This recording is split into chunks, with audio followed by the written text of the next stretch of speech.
public health, well, Gotham is part of, as we know, the largest public health system in the country. Um, I would say the current state is for us. So we have had a new president, I think within the last 6 or 7 years, who is so focused on the two things I keep talking about, clinical and financial, and has really pushed us in a direction of, yes, we are city and yes, we are public, but we must be efficient.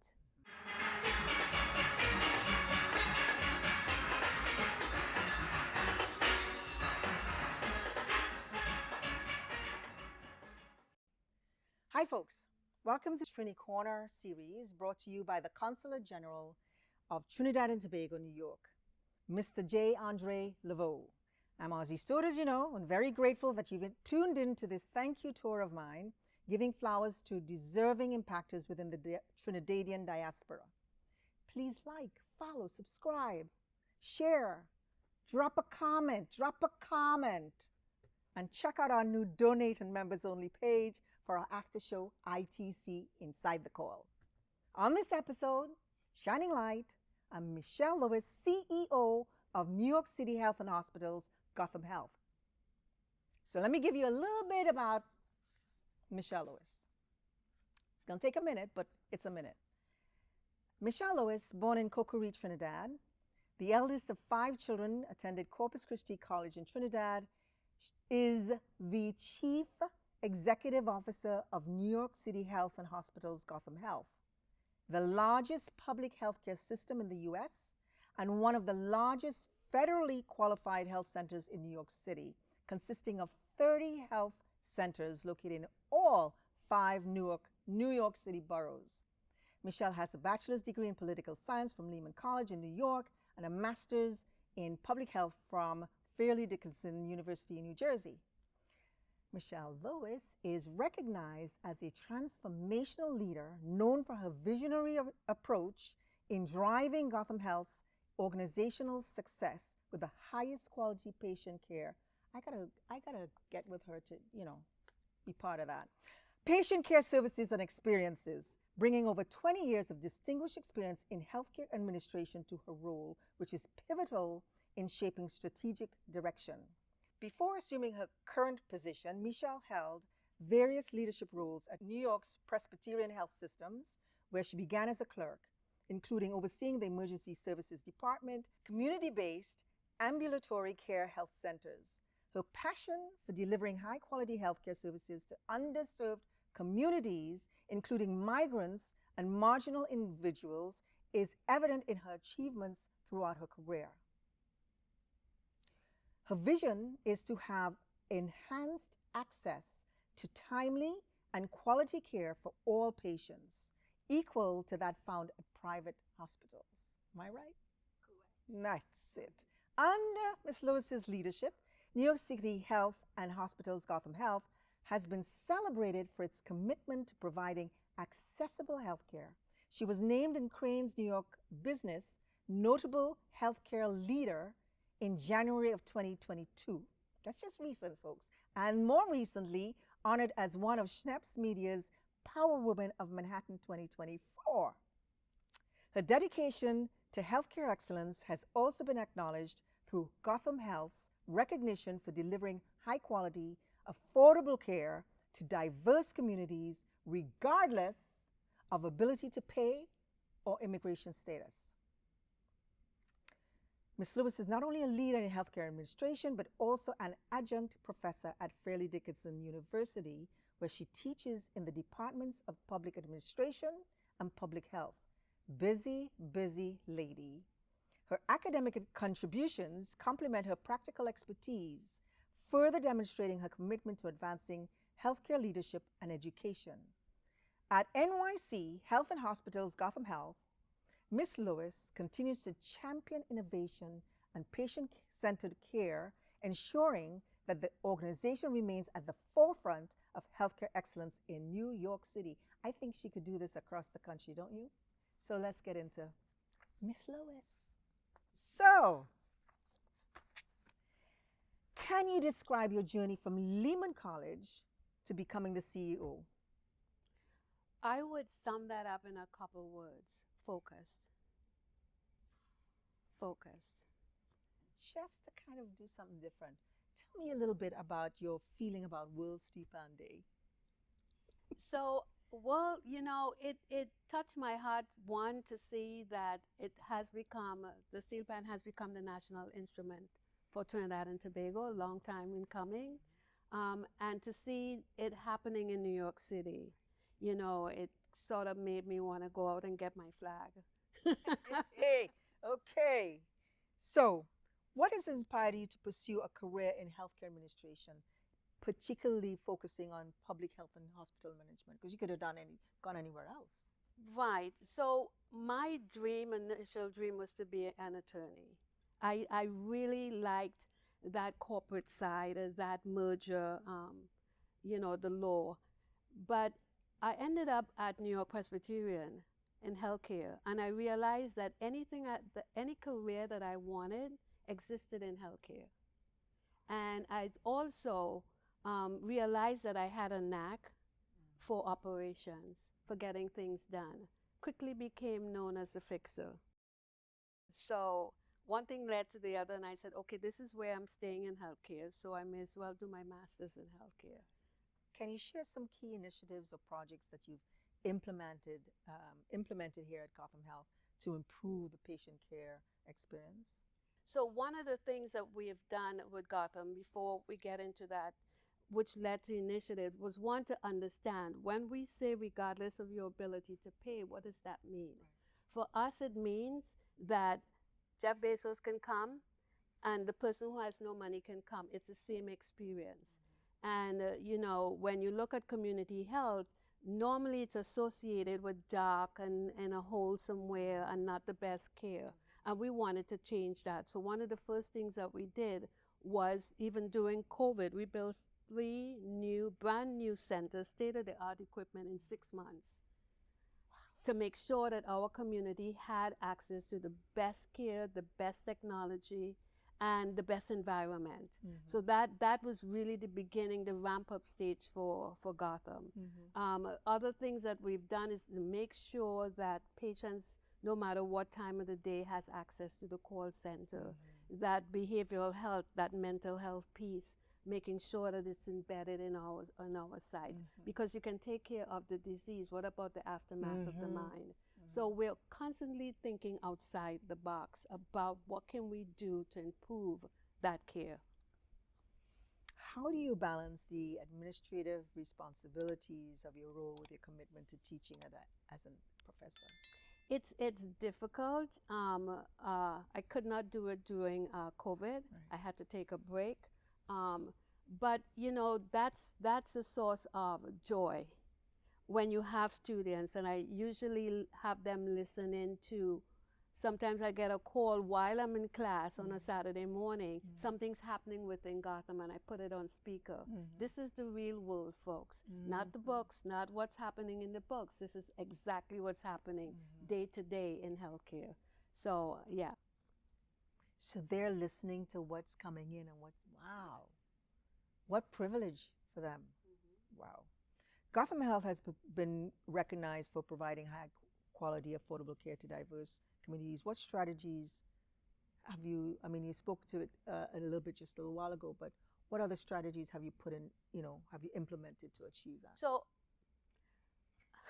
it's very simple. In healthcare, there seems to be 2 camps. One is the clinical. Right. And one is the financial. Right. And we simply took a different approach, saying both has to live in the same house. It's like a marriage. We're not always going to agree, but the goal is the same, which is the great clinical outcomes for the patient. But how do we keep the doors and lights open so that our community can continue to come? So constantly focusing on great clinical outcomes, but how can we do that more efficiently, right? Because at the end of the day, we're public health, and it's funded by taxpayers' dollars. So we have to be efficient in the way we provide care. What are some of the biggest challenges you face in your role, and how do you approach overcoming them? I think one of the biggest challenges for me is getting ahead of myself. I'm constantly coming up with new ways of doing things. Even when I am a fan of Korean television, and people ask why, and it's because I'm looking at how they provide healthcare and taking ideas of best practice. Um, and sometimes I'm ahead of, way ahead. I have 4, 5, 6 things I'm trying to turn out at the same time. So it becomes a bit overwhelming for my staff because I'm calling them to say, hey, I just thought of something, you know, and I'm always daydreaming about things. So one of the challenges for me is how do I dream about things and put it on the side and keep focus on the things that's already bubbling, yes. Can you discuss the importance of community outreach and engagement in healthcare provided? It is important because right now, for instance, the theme for Gotham Health this year is we are the best kept secret in New York City. You know, people will not believe that you can come to us and get an MRI, even though you can't afford, even though you don't have a dime. You can come and get world-class service. You know, we do not turn anyone away. And what has been amazing for us is how many people don't know this about New York City Health and Hospitals, much less Gotham Health. So getting that word out there that we are here, again, regardless of your ability to pay, you have access to every clinical service you can think about. Okay. Because as you say that, you're looking at people who may not have Medicaid, they may not have their insurance card, but they can go in. Does the bill follow them after? No, we have financial counselors set up. Their job is to take your information, find you, if possible, insurance coverage. And if you cannot afford, there's a program in the city called NYC Care, which the city elected officials pay for, that will pay for services. And even if you don't qualify for that, our goal is never to turn you away. Okay. How was your experience at Presbyterian Health Systems prepared you for your current leadership role? I think Presbyterian I like to say that's where I grew up in healthcare, and I'm very grateful and thankful that was my first experience because it showed me efficiency. It showed me how we can provide the best clinical care while paying attention to keeping the lights on and the doors open. So I would say that was a blessing for me to have gone through that. What advice would you give to aspiring healthcare administrators who aim to make a meaningful impact in serving their communities? Believe in yourself. Believe in yourself, because sometimes you know the vision, you have the vision, but there are so many doubts that happens within you and around you that you start second guessing yourself. You know, and I think as healthcare leaders, we do not talk to our up-and-coming leaders enough about imposter syndrome. Why do you think that doesn't happen? Because, you know, being vulnerable in front of folks is, for grown people, is not not the easiest thing to do. To say that in stepping into a role that you doubted yourself and you second guessed and you know your vision you questioned. You always are expected to present yourself as being the most knowledgeable person in the room. And I would say to any young person, hold on to your vision and surround yourself with staff who can help you execute that vision. And I am so blessed to have people like my cheese over there and my team who, yeah, at times they pull me forward, you know, and it's good to have that. How does knowing your worth work, knowing your value and your work within that which you just said, holding on to you? It gives you a sense that you can do anything, that you're that good. And, you know, growing up in Trinidad, you were raised with a sense of be humble. Yes. Just be humble. It's not polite or politically correct to say your worth. Right. But I believe that you must own your gifts, right? So once you know, and I say it all the time, I am good at operations. I know that's my cup of tea. That's what I'm good at. It helps me to move forward and move forward with confidence.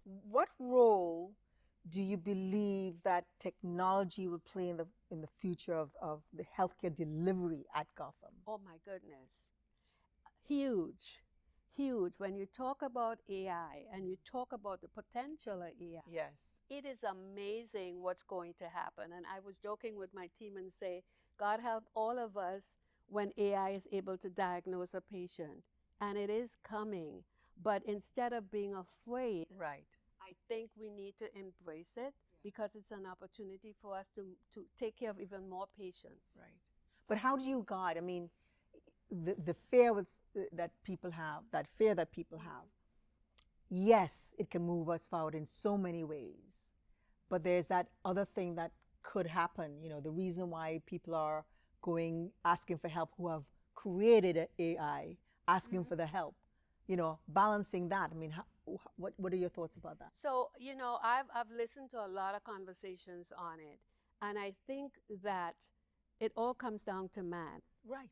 And how man uses AI. And if somebody decides to use it in the wrong way, then we need to be afraid of it. But it's all in the hands of the creator, the people who are creating it. We can't stop that if they choose to use it in a way that is harmful to us. Do you think that the powers that be should have guidelines? Of course. Just like the internet. Anywhere you have multiple people or anything that can disrupt our lives as we know it, there should be guidelines. What is a recent celebrated significant milestone that you have had in providing care for the community, or that Gotham has experienced in providing care? I think one of the milestones for us is within H&H. So when we became Gotham, we were the new kids on the block, and you have these giant hospitals Right. in the system, Right. and here you have these community health stuff. So we had to prove ourselves, earn a seat at the table, Right. and now we own the table. Wow, love it, love it. So which one of the achievements are you most proud of? I think our clinical outcomes. Our clinical outcomes are, great. We have paid a lot of attention to all of our individual sites, making sure that our providers, are focused on the outcomes with their patients, making sure that we have systems set up. We have what we will call chronic disease nurses to make sure you have diabetes, you have somebody to talk to, somebody who's going to call you, monitor, have classes, teaching you how to eat, how to cook. But took the time to set that up. So our clinical outcomes I'm very proud of. What are your thoughts on the current state and future trends of public health policy in New York City itself? Because Gotham is Gotham, but overall. Public health, well, Gotham is part of, as we know, the largest public health system in the country. I would say the current state is for us. So we have had a new president, I think within the last 6 or 7 years, who is so focused on the two things I keep talking about, clinical and financial, and has really pushed us in a direction of, yes, we are city and yes, we are public, but we must be efficient. We can no longer just sit back and wait for someone to give us some money or bail us out.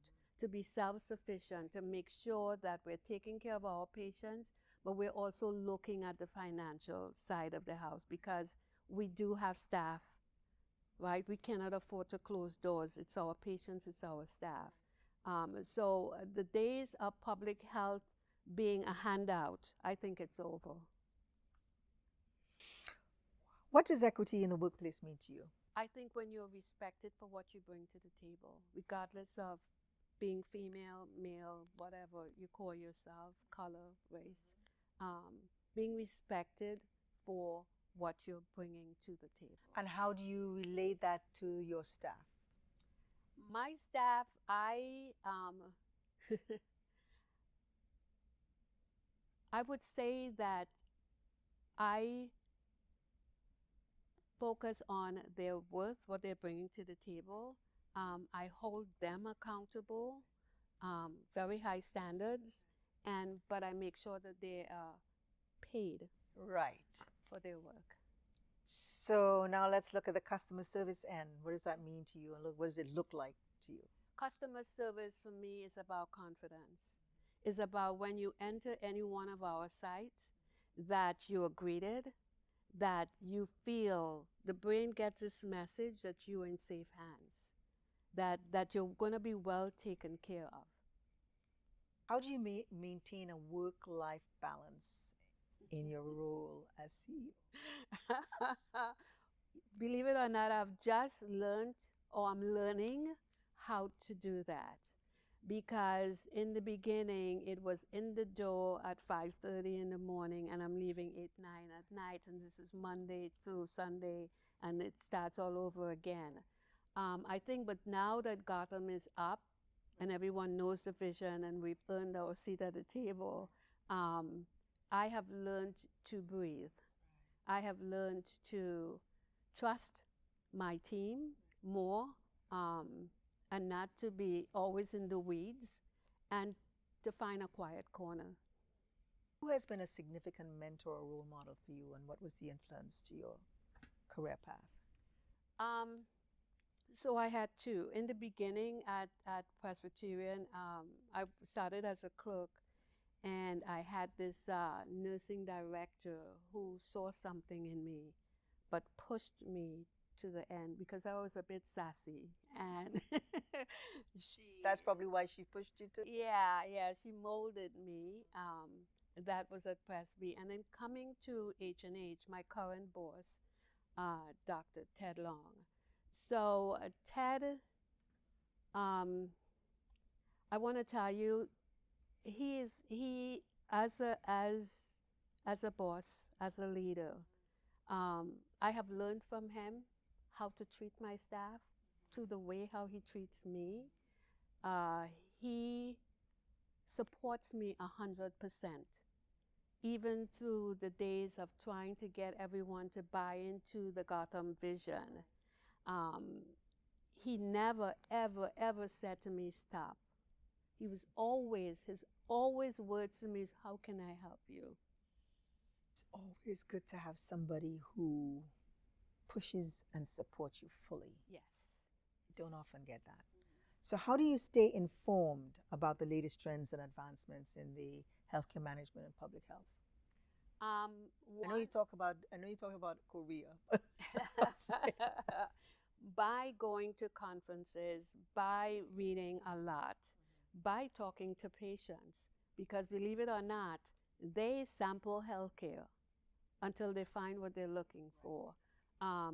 There are a lot of podcasts out there, again, on the AI topic, and even talking to my staff, just bouncing ideas off. So we may come up with something, and I go, okay, somebody needs to dive into this, go Google, do what you need to do, bring the information. Because if we're thinking about it, something is happening out Right. there. Go see what's happening, and maybe we don't need to reinvent the wheel. Maybe we can, just implement best practice. How do you navigate the ethical challenges that arise in healthcare administration, and what principles guide your decision making? That's where my legal hat comes on. Aha. So my wannabe, my wannabe desire has never died. Okay. And I get to practice law off and on. Okay. Yes. So I'm always, once a patient is involved, we have clear compliance guidelines. But sometimes there's always a gray area there, and we tend to yield more to the patient. Okay, what is the complaint. Why are you feeling that you have not received service? Where did we drop the ball? Right. Right? Because even though we may be in the right, the fact is something did not happen to make you feel that you did not get the service that you. So listening to the patient and making the corrections on the spot. I always like to say that there are two worlds in healthcare. There is the standardization about how we react to one another and what's the protocol, and then there's the human side. So sometimes you have to yield to the human side and give that patient what they may need, even though it's not really protocol. Right. If you get what I Yes, mean. Yeah. totally understand. Yeah. What do you believe are the most rewarding aspects of leading a healthcare organization committed to serving diverse and underserved communities?